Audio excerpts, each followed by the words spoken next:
Anak, sorry. Kailangan ko lang gawin yung mga yun dahil mahal ko kayo. Anak, kailangan ko lang gawin yun para makabalik ako sa inyo. Para hindi ako makulong. Pero tanggapin ako ni Eduardo. Kailangan kong makaganti kay Amore.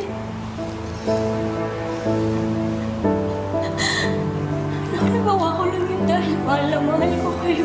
Sorry. Anak, sorry. Sorry.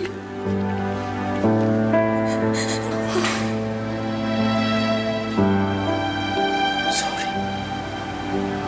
Sorry, niloko mo kami. Sasabihin mo, tatay ko to?